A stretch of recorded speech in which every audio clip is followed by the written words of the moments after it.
decidir se vai emancipar ou não sem ter um projeto de fato escrito. Aparentemente, tem que decidir às cegas, né? Aí a minha pergunta é, será que pelo menos a gente poderia esperar a votação da PEC para poder decidir isso? Isso vai ser crucial nesse processo decisório da gente. A emancipação poderia se dar de três formas: ou devido à solicitação de um parlamentar, o que já foi feito, ou em função da reitora solicitar, ou o ministro da Educação determinar a emancipação. De qualquer forma, nós vamos emancipar de uma forma ou de outra. Eu penso que nós devíamos já começar um trabalho na elaboração de um projeto de emancipação, mesmo que a nossa posição hoje seja contrária, para não sermos pegos sem nada preparado. Então, nós já poderíamos pensar numa comissão, que essa comissão iria contar com pessoas relacionadas à área de pesquisa, com as pessoas que fazem parte da comissão de pesquisa, ensino e extensão, e principalmente de infraestrutura.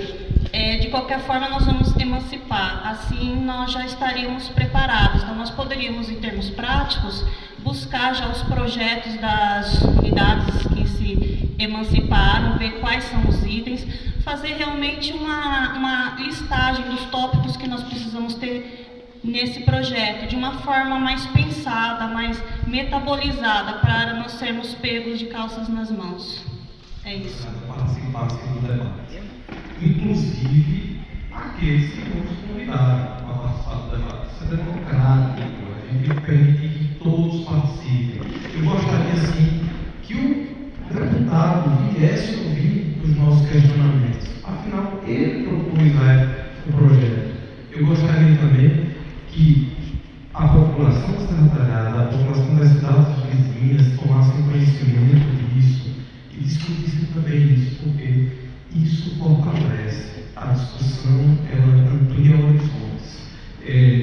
Lógico que eu estou discordando, mas discordar não significa ofender ninguém. Então, eu estou colocando aqui a minha visão de que seja, se possível, criar a sociedade digital, até porque, no caso de emancipação, não existe impacto direto sobre a sociedade civil, como assim chamam. Então, essa sociedade civil, sejam eles pais de alunos, sejam eles residentes, sejam empresários, políticos, etc., tem todo o direito de sua e participar do debate, escutar os nossos questionamentos, nossas angústias e também as nossas necessidades. Então, esses que não nos convidaram, como assim se fala, eles estão, assim, na minha concepção, deveriam estar aqui convidados, sim, para discussão, para ouvir o que a gente tem, quais são os problemas, chegar e ver a faixa de dizer, está pronta? Ainda não? O que a gente precisa? Então, eles também precisam estar envolvidos na discussão. Essa é a minha colocação, assim, me permitindo discordar da professora como é o processo. Mas a primeira decisão que a gente tomou lá naquela reunião, naquela sexta-feira, com a reitora, é que a gente vinha fazer o primeiro diálogo aqui entre nós, comunidade acadêmica, né? Que ficou entendido, docentes, discentes e o corpo técnico dessa unidade, né? E aí eu pergunto de novo,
pensa que a pessoa está viajando na maionese. E depois, quando você vai buscar, peraí. Eu, professora Lorena, já tinha escutado essa história ano passado, da boca do sujeito. E não levei em consideração, entrou por aqui e saiu por aqui. Né? E depois, quando o babado está feito, para não dizer outro nome, né? Aí de fato, peraí, aí já passou na primeira instância lá o projeto já está tramitando em Brasília. Exatamente, então a gente deixa de ficar pensando que isso foi coisa da sociedade secreta, da maçonaria, da CDL. O negócio saiu daqui de dentro. A gente vai ficar ainda até quando? Achando que todo mundo aqui quer a mesma coisa, que todo mundo aqui tem os mesmos interesses. A gente está fazendo projeto aí, junto com essa sociedade civil, que a gente não sabe nem falar o nome. Tá mais para a sociedade anônima, né? Não sei o que, sertão. Aqui no sertão do Pajeú, a gente ainda está achando que todo mundo está querendo a mesma coisa, aqui dentro dessa unidade. Né? Não dá. 1, 2, 3. Inicialmente, a partir de agora, já na próxima Assembleia. Posso votar? Posso colocar em votação? Está entendido? Pois não.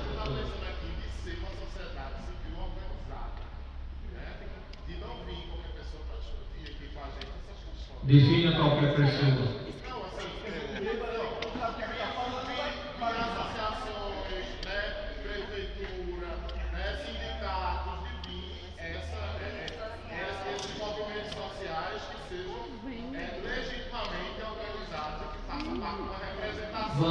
Vamos por etapas. Se passar isso, a gente pode levantar em discussão se a mesa vai fazer um convite e para quem vai fazer o convite. Pode ser assim, professor? Pode ser, professor Tiago? Pode? Então vamos lá. Vou fazer de novo uma pergunta. Quem é a favor de já agora, a partir das próximas reuniões, fora de hoje à noite não dá tempo, convidar também setores, que a gente vai discutir quais são os setores representativos da sociedade, para participar das nossas próximas reuniões. Levante o braço. 1, 2, 3, 4, 5, 6, 7, 8, 9, 10. Anota aí. 11, 12. Perdão, desculpa, eu não virei para cá. Perdão, viu? 12. Ok. Eu estou tudo aqui. 12. O Danilo está anotando. Então, levante agora para quem concorda que inicialmente não tenha participação de setores externos. Levante o braço, somente internamente. Então, por ampla maioria, né? Mas eu vou ter que contar aqui, já que eu contei muito.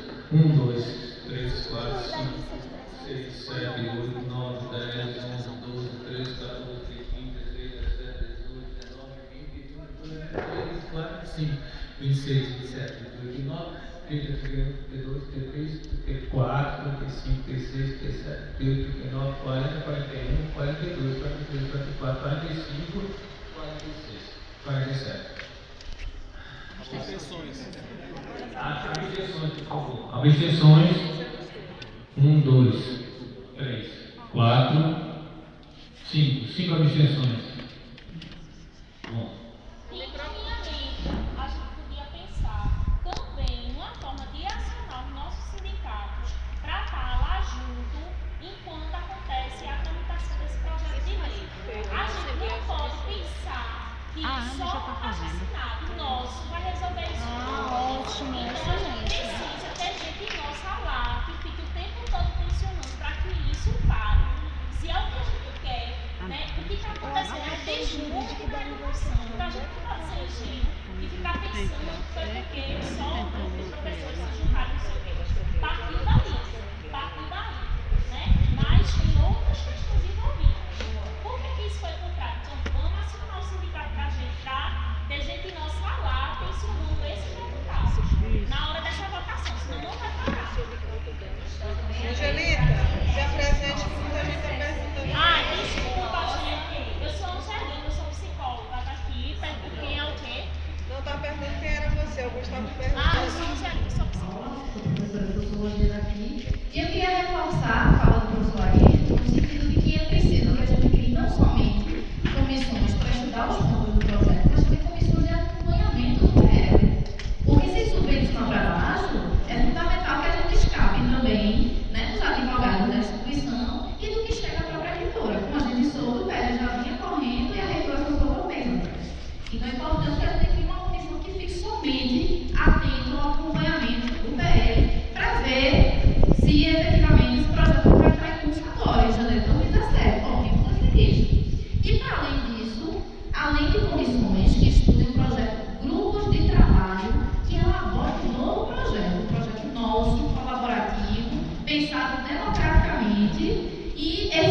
o fato da gente não saber. Né? Mas, gente, não sabia não. Como você não sabia? Eu só disse não sei quando. Eu só disse não sei quando. Eu acho que caberia soltar uma nova, assim. E é um pessoal que a gente poderia avaliar. Vem cá. Da rural, da UAS. Ou da rural ou da UAS. Uma nota. O link, mas se você clicar, a página já não aparece. A página foi tirada do ar. Então, isso já é muito estranho, né? Aí a minha pergunta e eu quero até entender um pouco melhor como funciona isso.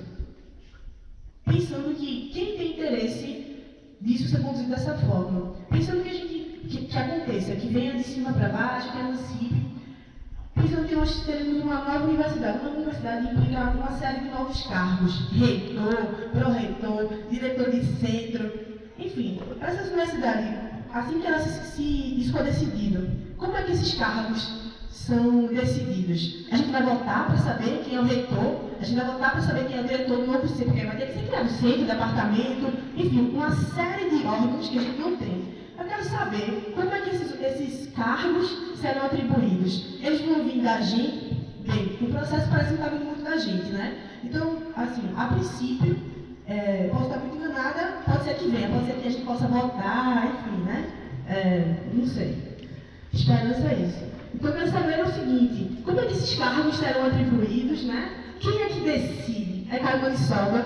São os amigos de Caio Maniçoba? Os amigos de Caio Maniçoba vão ficar com esses cargos? Eu quero saber um pouco como funciona isso, porque eu estou me sentindo um pouco no escuro, e assim, eu não gosto de ficar no escuro, acho que ninguém aqui deve ficar no escuro. Então, eu queria, se a gente puder, eu prometo que não foi. Inicialmente ao pró-tempore, e aí vai organizar as eleições. A gente sabe que em toda universidade o reitor é eleito e indica seus pró-reitores, né? E aí os centros, os departamentos têm suas eleições. Mas se vocês olharem, vou passar para complementar. Não, porque, só uma coisinha, na verdade, o reitor não é eleito, é uma... Não, é o pró-tempore que vai organizar a eleição do próximo. Então esse pró-tempore normalmente é indicado pelo Ministério da Educação, né? Geralmente, né? E aí, se vocês pegarem o projeto de lei da Universidade Federal do Delta, está lá no projeto de lei como é que vai ser a condução do novo reitorado. E só a Universidade Federal do Delta tem 420 cargos de direção, CD4, CD1, CD3, e fora as funções gratificadas. Pense aí, 420 cargos que vão ter função, que vão ser ossados aí. Se vocês pegarem e procurarem, na internet vocês vão ver o anexo do tanto de cargo que tem lá disposto só para a Universidade Federal do Delta.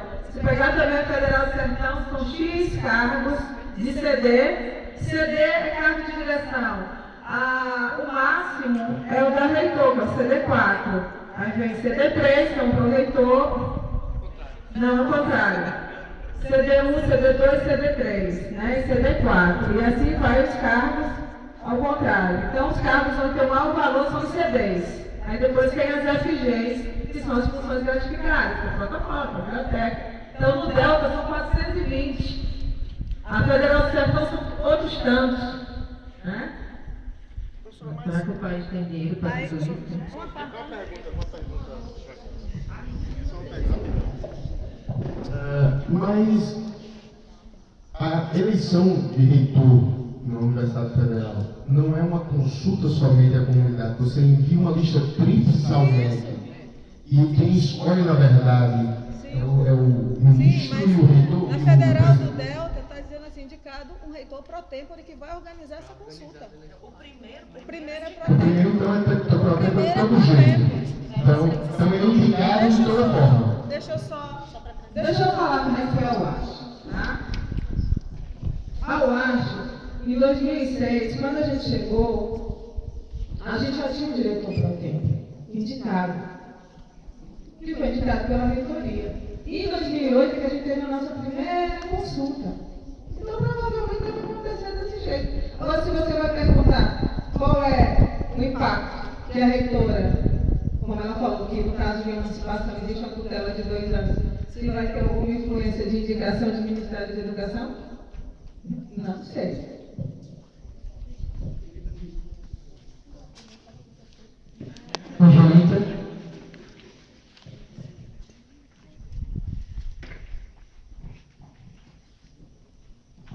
Boa noite, pessoal. Sou Angelica, sou psicóloga aqui da unidade. Eu estou participando, né, desse momento com vocês, desde o dia que a gente soube, né, dessa história do PL. E a questão que fica para mim é que, diante de todas as exposições de motivos, né, que a gente vem aqui sempre reforçando, a gente não está realmente num momento favorável para essa emancipação, tá certo? Pelo menos é o que fica para mim. E aí, assim, a questão que eu tenho pensado e que tem me provocado muito desde esse dia é por que diante disso a gente tem ainda considerado se essa emancipação é interessante ou quantas, sei lá, o que é necessário a gente ter para se emancipar, né? Eu penso que hoje o que a gente precisa fortalecer são formas de resistência a esse projeto que foi empurrado goela abaixo na gente, né? Então, a partir do momento que a gente considera que a gente vai se emancipar agora, né, diante desse cenário, a gente está, de alguma forma, abrindo espaço para dialogar com isso, né? Então, eu penso que muito mais o que a gente precisa fazer, né, é realmente pensar em formas de resistência, como o Paulo colocou. Vamos pensar numa comissão de acompanhamento do PL, numa comissão de acompanhamento da PEC, e não pensar, por exemplo, como é que a gente vai fazer para se emancipar. Pelo menos é o que eu penso. Acho que agora, centrar todos os esforços, posso até estar sendo romântica, mas centrar todos os esforços para barrar isso que foi empurrado goela abaixo, eu acho que seria o nosso maior objetivo enquanto comunidade acadêmica.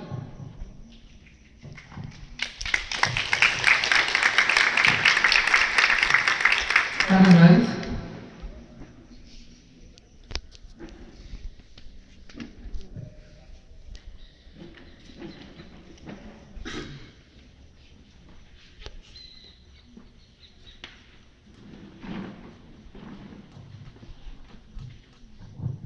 Boa noite.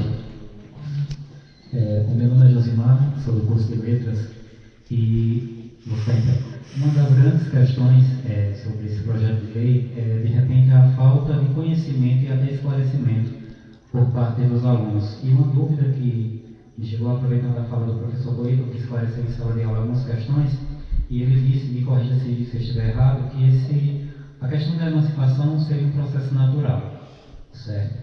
Aí, no caso, a minha dúvida é, a UAST já tinha alguma coisa pensada sobre essa emancipação por ela mesma? Não tinha nada, porque justamente a falta de preparação. Você recebeu um projeto, né, com interesse, com toda a ideologia por trás, e não, de repente não beneficia a unidade. Então, a minha dúvida é, a UAST já tinha pensado, já tinha algum projeto de emancipação por ela mesma, já tinha uma independência, recursos, enfim, estrutura? Essa é a minha dúvida que ficou também.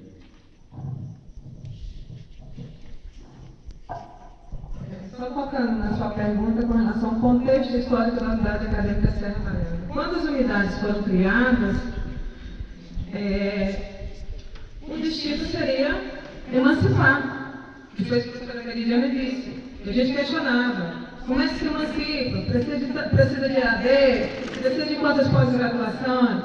Então era o processo natural, já que a gente está fazendo 10 anos, e se construir isso, só que isso está vindo agora de uma maneira totalmente inesperada.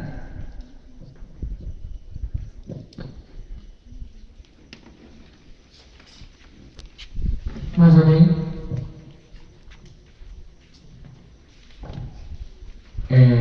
Eu não sei, mas não parece inesperado que eles tentem. Porque os professores iam se reunir em prol de outra coisa, eles estão pensando aí na grande geral. E de repente agora eles têm que se preocupar com outra demanda. Eles estavam preocupados em dizer se era vertical ou não, já é vertical. Qual a parte que a gente não entendeu?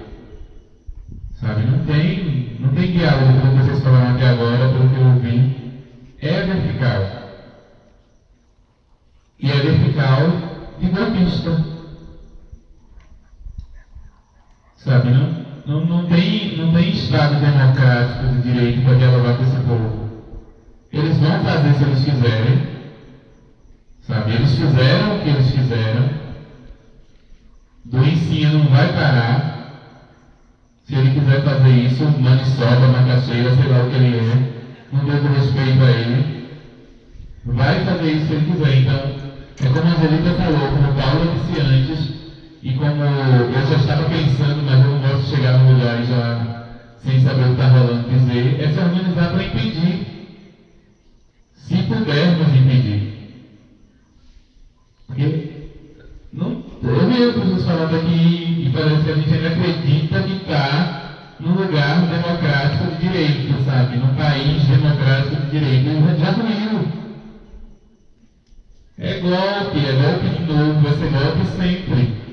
Se deixarem, e se for golpe mesmo, se não deixarem, vai ser. Mas aí é vocês, que armas vocês têm, que arma nós temos para lutar contra, porque e ampliar o debate, inclusive, para a Serra Talhada inteira, sabe? E de fora, quem é de fora? A universidade é de onde? Está onde? Quem pode decidir se não a própria comunidade que recebeu essa universidade? Eu estudei aqui por anos, nenhuma biblioteca a gente tinha. Que estrutura essa universidade tem para se emancipar? Se emancipar para onde? Tem obra sendo feita aqui, não tem sala de professor, sabe? Não tem bolsa suficiente. Se você quer viajar, todos os recursos foram cortados para você pedir qualquer coisa. Se você tiver qualquer projeto para a universidade, ele é cancelado porque não há verba. E a verba para se criar mais 400 cargos, por exemplo. Sabe? Além de terminar a universidade, porque ela não está pronta, nem chega perto de estar pronta. Então, se não achavam que é vertical, está na hora de acharem. Sabe? Se não achavam que o golpe ia chegar aqui, chegou.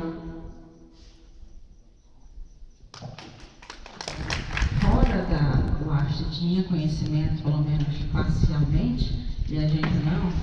E aí me veio logo quando ela falou a fala da quantidade de cargos da nova universidade, eu fiquei pensando, acho que o Luciano Duque queria resolver o problema de desemprego de Serra Talhada, né, transformando ela numa universidade, né?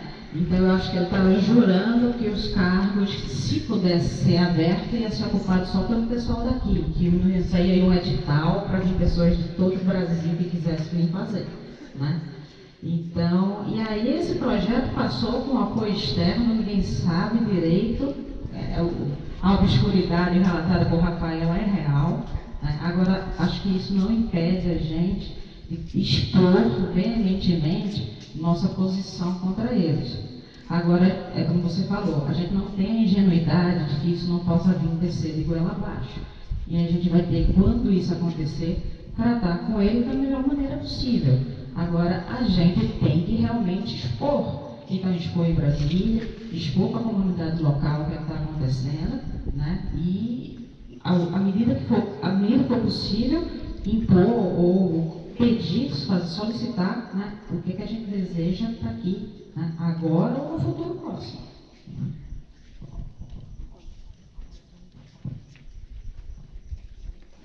Bom, dadas as questões dos estudantes, eu acho que é importante a gente fazer um esclarecimento sobre a conjuntura nacional em que estamos inseridos. Afinal de contas, isso está intimamente relacionado com esse processo que vem em curso no obscurantismo, né, na calada da noite, e que vai ser empurrado para abaixo. Eu acho que a Angelita colocou muito bem, os termos são exatamente esses. Qual é a questão que está em jogo? A tal da emancipação seria algo muito interessante para todos nós, afinal de contas teremos autonomia, recursos próprios, expansão da instituição, é algo desejado e sonhado por todos nós, acredito eu. A questão fundamental é, dentro desse processo conjuntural que estamos inseridos, não existe garantias nenhuma que essa expansão vai se tornar somente cabide de emprego e curral eleitoral dessas figuras obscuras, não só de Caio Maniçoba, mas dos próprios professores que estagiaram nesse processo. Provavelmente tem algum interesse em ocupar esses cargos, por que não? Mais 2.000, 3.000 nos seus salários todo mês, é preciso ter isso em mente também. E ter cuidado com as figuras que estão aqui, inclusive entre nós. Por isso que temos juntos que pensar esse processo coletivamente, colaborativamente e de maneira democrática. A questão fundamental é, da maneira como a instituição está colocada, né, com precariedade nesse momento e abrindo por expansão num contexto em que nós temos recursos vetados por 20 anos no país, não se abre mais código de vaga para concurso público, temos um sucateamento do ensino médio com práticas efetivas que vão desmontar, inclusive cursos de licenciatura como sociologia, letras, filosofia, educação física. O que será das universidades no Brasil de maneira geral e quanto mais de uma universidade nova? De uma universidade que surge no interior de Pernambuco, que já é rincão do Brasil do ponto de vista das assimetrias que se colocam. Então é uma questão fundamental para a gente problematizar. Não é momento de se pensar em emancipação. Obviamente que entre nós a gente pode propor um projeto, mas não para agora, nem para 2018. É para um futuro ainda muito longínquo. Essa é a questão fundamental que tem que estar posta aqui e que a gente teria que refletir sobre isso.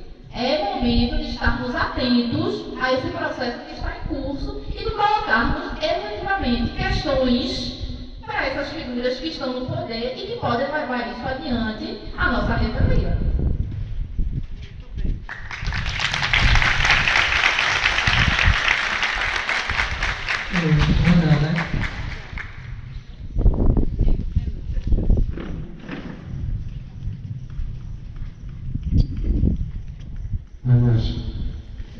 Na verdade, eu não tenho muito conhecimento, dos prós e contras da emancipação. Mas eu gostaria de saber como ficaria a questão dos recursos. Foi uma pergunta que foi feita hoje, que era justamente hoje colher as perguntas. Professora. Hoje é justamente a ideia dessa reunião, colher as dúvidas para trazer as respostas. Porque esse é um questionamento de hoje à tarde. Como ficariam os recursos? Como ficaria se essa PEC for votada? Como ficaria essa nova universidade a partir dos indicadores? Que a gente é medido por indicador, né? A matriz orçamentária é toda em cima de indicador. Taxa de sucesso, taxa de evasão, ENAD, ENEM. Então, tudo isso foi questionado hoje e a gente vai levar como pergunta para a administração superior, para tirar esses questionamentos para trazer na próxima reunião, que a gente puder. Tá certo?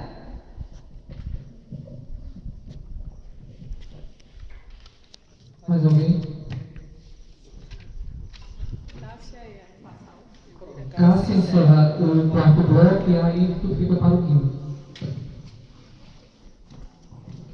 É só continuando um pouquinho a fala da professora Paula, só lembrando que essas pessoas que trabalharam na obscuridade estão pedindo seu voto agora, em outubro, no dia 1º, no dia 30, e os que são daqui do UART vão pedir seu voto também daqui para o final do ano, para comissões, conselhos, direção, coordenação de curso, vão pedir, né? E aí você pensa se você vai dar esse voto ou não.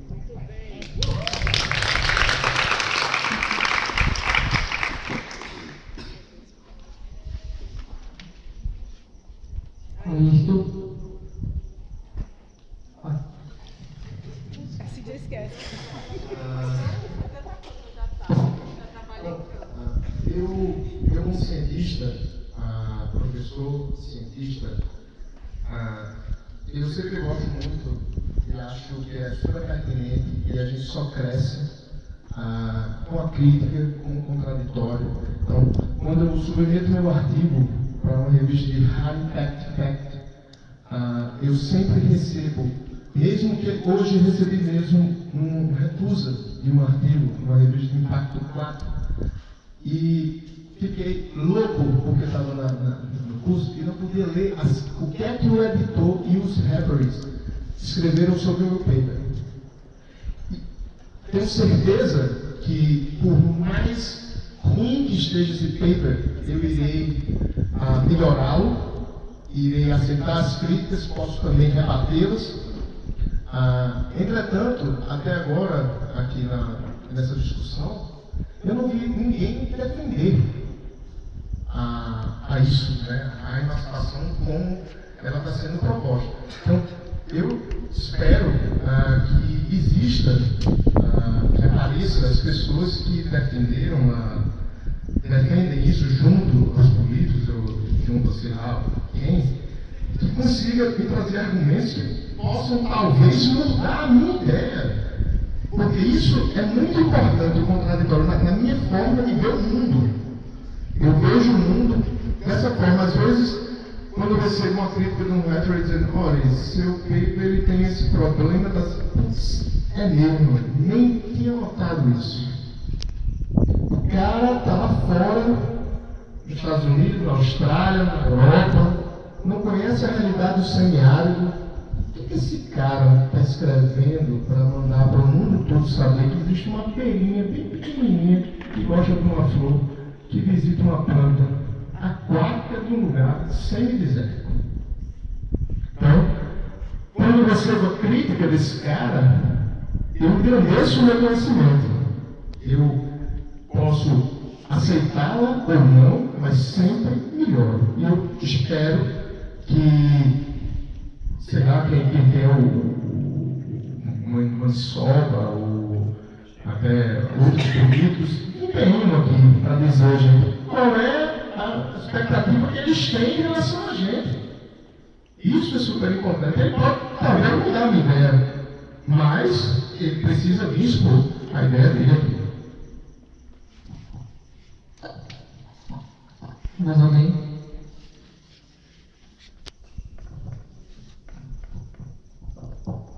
Resposta: ele não vem. Ele não perguntou se queria acabar com o Ministério da Cultura. Ele não perguntou se a gente queria reformar o ensino médio. Por que ele perguntaria se vai criar uma universidade tipo a sua abelha, lá no meio do sertão? Sabe? Ele não vem. E se ele vier, já vai ser com... eu ia dizer outra coisa, mas esse serve. Vai ser com uma coisa pronta. De novo, como foi essa? Tipo, a gente não tá de novo, desculpa se eu tiver mas a gente não está entendendo que a coisa parece que já está pronta, porque se vocês não sabiam, se eu não sabia, se ninguém aqui sabia e já está nesse pé, o Universidade Escobir já está a universidade emancipada, já está, vamos conhecer o novo reitor na próxima reunião, porque não é do perfil dele dialogar, e alguém já falou, não é do perfil do governo que está aí melhorar nada. Sabe, é estado mínimo, é estado nenhum, se possível. E não sei, não é ingenuidade nossa, é porque a gente se sente realmente com vontade de conversar com essas pessoas. Sabe, como a gente faz na vida, a gente conversa antes de tomar qualquer decisão. Mas tem um conjunto de decisões que basta você dar um Google para ver que não foram conversadas com ninguém, que já foram tomadas e que são os restos de novas ali, tem engolido ela abaixo. Essa será diferente. Por que será diferente? Porque a gente é uma grande universidade com 10 anos e 10 anos de obras paradas, 10 anos de nada feito, 10 anos de muitos alunos formados. Isso sim, que os professores se garantem, a equipe se garante, mas a universidade, os investimentos que vêm para cá, estão sendo, de novo, elefantes brancos sendo terminados agora, que não foram terminados ainda, porque estruturalmente ela não está pronta, ela não tem nem força para dizer assim, olha, eu estou entregando todos os créditos que eu prometi que eu devia. Nem isso, sabe? Então eles não vão dialogar com você. Professora Rafaela. Desculpa, Manuel, mas eu vou ter que discordar com você, tá certo? Essa fala, acho que às vezes a gente tenta não ser romântico e acha que ser realista ou pessimista é o que vai nos levar. Não. Falar que a universidade, enfim, 10 anos, não ficou pronto isso, não ficou, alunos formados. Olha ao redor, tem essas coisas aqui. Quando a gente começa a falar que nada tem, esse é um ótimo caminho para a gente falar, é verdade, essa universidade não deu certo mesmo. Vamos falar com ela daqui a pouco, quando ela ficar sozinha. Então, muita calma nessa hora, muita coisa foi feita. Estamos aqui, muita coisa foi feita, não é assim. E outra coisa também, não tem isso de ele não vem. Ele não vem, ele pode até demorar de cima para baixo, mas ele vai ter que vir e falar alguma coisa. E se ele não vier, os que estão da nossa comunidade, pelo menos isso, que venham e que digam alguma coisa. Mesmo que venham de cima para baixo, eu acho que a gente tem sim o direito de ouvir e que nós temos a obrigação de persistir nisso. e persistir nisso, confrontar e intimar. Queremos ouvir porque depois a gente vai escutar o quê? Ninguém queria ouvir mesmo, eu falaram que a gente não via mesmo, né? Então vai acontecer e eu vou dizer que não quero ouvir. Então, por favor, acho que os alunos também têm direito de ouvir pessoas que querem defender esse projeto, né? Nós temos uma posição clara porque nós somos contra nesse momento. Acho que a gente fica falando da conjuntura política, tudo parece muito abstrato. Acho que a conjuntura é o seguinte: se a corte de 45% de orçamento federal, vai criar novas federais. Não é isso? Como é que eu vou falar de... A gente fica falando de interesse da sociedade, enfim, instituições, sociedade civil na universidade. Eu vou dizer que interesses são esses. Por exemplo, a Universidade Norte-Americana hoje tem um VIP com um grande incentivo privado, então é um centro tecnológico, né, recebe muito investimento. As áreas de humanidades começam a ser fechadas. Departamentos inteiros são fechados, desvalorizados. Você vai dizer, porque não está certo, a humanidade não gera dinheiro. Vou dar coisa para vocês, tá certo? Sem as humanidades, nenhum desenvolvimento tecnológico seria possível. Porque, por exemplo, assim, a gente pode questionar a gravidade, a gente pode questionar a criação, a gente pode questionar se o homem pode reproduzir in vitro, todas essas coisas. Esse questionamento, se a gente pode fazer isso, tá? Vem de filosofia, vem de questionamento de sociologia, tá certo? Então, nenhum avanço científico, tá? Vem sem discussões propostas pelas áreas de humanidades. E acho que isso é uma coisa muito básica que a gente precisa saber. Não se engane, porque máquina pifa, né? Máquina pifa, tá lá, toda coisa, não pensa, reproduzindo o mesmo movimento. Eu acho que não é isso que a gente quer ser, né? Então vamos ficar atentos, imobilizados e pedir para escutar. Eu quero escutar quais são as propostas, porque as pessoas estão tão otimistas, né? Assim, confiando que vai vir, que vai dar certo, que vai ter um orçamento maravilhoso. Vamos escutar, né? Os alunos estão aqui, vieram, né? De paralisação, então não tem isso que não ouvir, não. Quero escutar, hein? Depois me dizer, não quero falar, tudo bem, mas vamos ouvir, queremos escutar.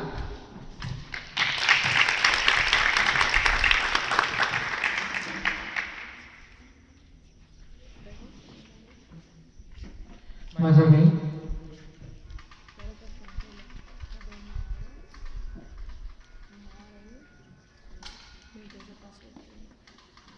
Deixou? Já fechou o tempo da primeira etapa. Agora nós vamos aos encaminhamentos. Eu vou pedir para a Keila fazer um resumo, os tópicos que foram discutidos e a gente